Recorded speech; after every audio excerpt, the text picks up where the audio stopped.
கோபாலகிருஷ்ணன் ஐயா அவர்களை கருத்துரை வழங்க அன்புடன் அழைக்கிறேன். தெரிவித்துக் கொண்டு எனக்கு கொடுத்த தலைப்பு பொறியியல். சார் அந்த இன்ஜினியரிங்குடைய டெக்னாலஜி டூல்ஸ் எல்லாமே சார் விளக்கமாக சொல்லிட்டாரு. அதனால் அதை பற்றி ரொம்ப நேரம் பேச வேண்டிய அவசியம் இல்லை. எனக்கு ரெண்டு பேர் யாராவது ஃபீட்பேக் கொடுங்க. மார்னிங் 10 to எவ்வளோ 1 o'clock 1:30 வரைக்கும் பார்த்துட்டு இருக்கிறீங்க. என்ன உங்களுக்கு புரிஞ்சுது? யாராவது 2 பேர் சொல்ல முடியுமா? எடிபடி 2 இவ்வளோ நேரம் உட்காந்துட்டு இருக்கிறீங்களா? என்ன புரிஞ்சுது? நான் பில்டர்ஸ் இன்ஜினியரிங் காலேஜில் ஒர்க் பண்ணேன். இப்போ எங்கள் காலேஜ் காங்கேயம் இன்ஸ்டியூட் ஆஃப் டெக்னாலஜின்னு மாறிடுச்சு. எங்கள் காலேஜ்லேயே காங்கேயம் இன்ஸ்டியூட் ஆஃப் காமர்ஸ் இருக்குது, காங்கேயம் இன்ஸ்டியூட் ஆஃப் ஃபார்மசூட்டிக்கல் சயின்ஸ்னு இருக்குது. எல்லா ஸ்டூடெண்ட்ஸ்கிட்டையும் எனக்கு ஓரளவுக்கு இன்ட்ராக்ட் பண்ணுறதுக்கான வாய்ப்பு இருக்குது.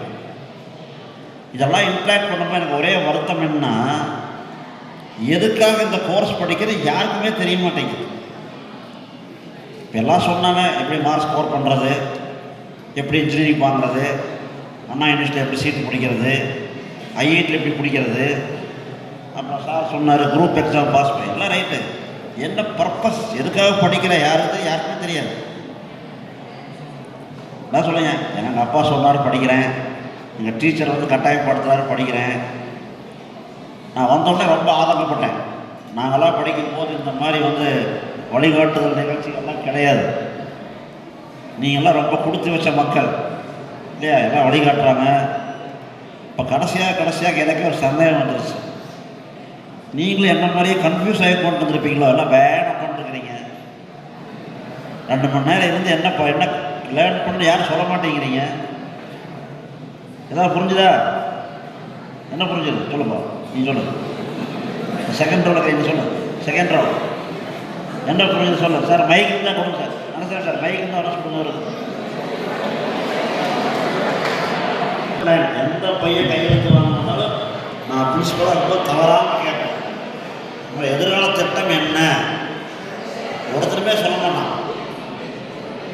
அப்புறம் சில பேர்த்த கட்டாயமாக சொன்னால் தான் கையெழுத்து போடுவேன் அப்படின்னு சொன்னால், ஒருத்தர் சொன்னால் I want to become IPS officer. ரொம்ப சந்தோஷமாக இருந்தது. நாங்கள் படித்த ஒரு பையன் ஒரு பெரிய போலீஸ் ஆஃபீஸராக போகிறான். அடுத்த கேள்வி மேடம் கேட்டாங்க, போய் சிவன் ரோல் மாடல். இது எல்லோரும் எல்லா வாத்தியார் கேட்குற கேள்வி. ரோல் மாடல் யாரையான்னு கேட்டா சூர்யான்னு சொன்னான். யார் சூர்யா? அதோட கரெக்டாக சொன்ன பார்த்தியா? அப்போது இந்த அளவுக்கு தான் நம்மளுடைய இன்வால்மெண்ட் நீங்கள் போயிட்டுருக்குது. நான் கேட்குறது ஃபஸ்ட்டு ஃபிக்ஸ் யுவர் கோல். நீ எங்கே ட்ராவல் பண்ணி எங்கே போய் சேர போகிறீங்க? நான் எல்லோரும் சொல்கிறேன் இன்ஜினியரிங். இப்போ நான் இன்ஜினியரிங் பேச சொல்கிறாங்க. இன்ஜினியர்னால் யார்? கூகுளில் போய் சர்ச் பண்ணி பாரு, டிக்ஷனரியை பாரு. பிஇ படித்தவங்களாம் இன்ஜினியரிங் கிடையாது. அப்படி இருந்தால் பிஇ படித்தவங்கன்னா இன்றைக்கி பெரிய பிஸ்னஸ் மேனாக இருந்திருக்கும். அப்படி கிடையாது. நாட்டில் பெரும்பாலான தொழிலதிபர்கள் பொறியாளர்கள் அல்ல. சார் சொன்னார், சோகோ ஸ்ரீதர் வேண்டு சொன்னார், அவர் கம்ப்யூட்டர் இன்ஜினியர் கிடையாது, அவர் எலக்ட்ரிக்கல் இன்ஜினியர். அவரே சொல்லியிருக்கிறாரு, நான் படித்த பாடத்திட்டங்கள் ஒரு 10% கூட எனக்கு தொழில் உதவலை. சுந்தர் பிச்சை ஆல்ரெடி அதிகமாக சம்பளம் வாங்குறவர், is not a computer engineer. அவர் என்ன படிச்சிருக்காரு? மெட்ரலாஜி ஆர் சம்திங் வேறு டிபார்ட்மெண்ட் படிச்சிருக்காரு. நான் அதெல்லாம் யாரோட எடுத்துக்கணும், யாருமே அவங்க படித்தது தொழிலுக்கும் சொல்லுக்கு சம்மந்தம் இல்லை. ஆனால் பட் தேர் சக்ஸஸ்ஃபுல் இன்ஜினியர்ஸ் நான் சொல்லணும். ஒய்? அப்போ இன்ஜினியர்னா என்ன?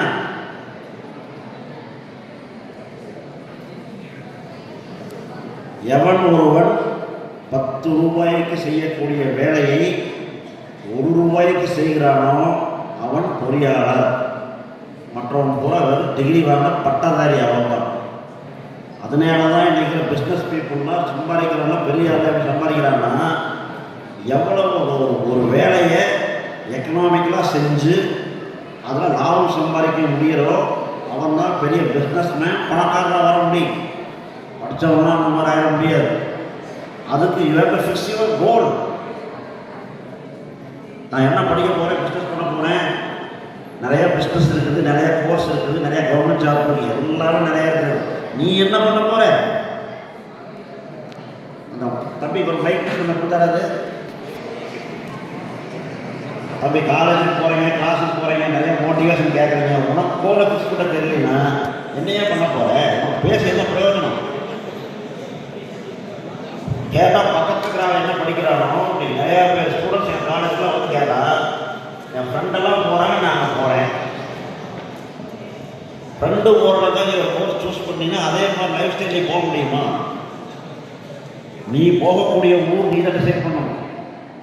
உங்கள் ஊர் பெருந்துறையாக இருக்கலாம், ஈரோடாக இருக்கலாம், கோயம்புத்தூர் இருக்கலாம்.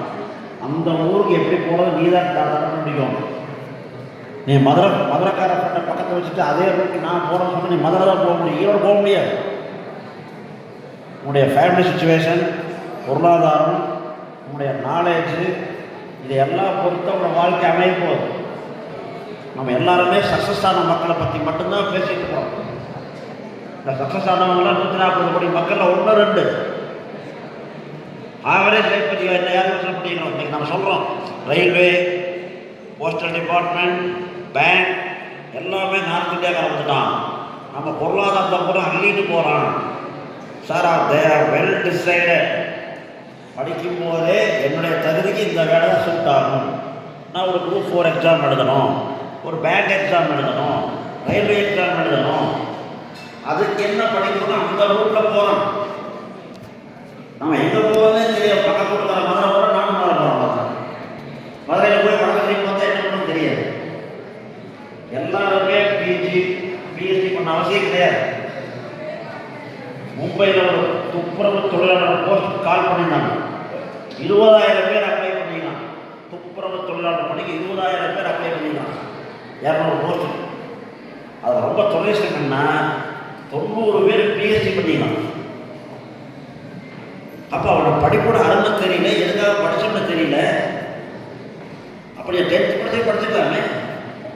நான் குரூப் 4 எழுதி கிளர்க்காக போகிறேன்னு சொன்னால் குரூப் 4 எழுதி கிளர்க்காக போகிற 10th போதும். நீங்களே இன்ஜினியரிங் பண்ணுற, பிஹெச்டி பண்ணல, எல்லாம் பண்ணுற. சார் என்னோட நேம் பார்த்தீங்கன்னா Mohit sir. Mohit from sir.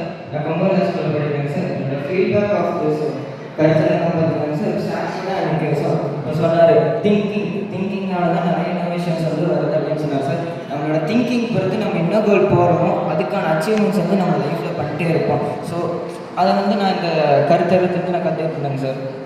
Right right.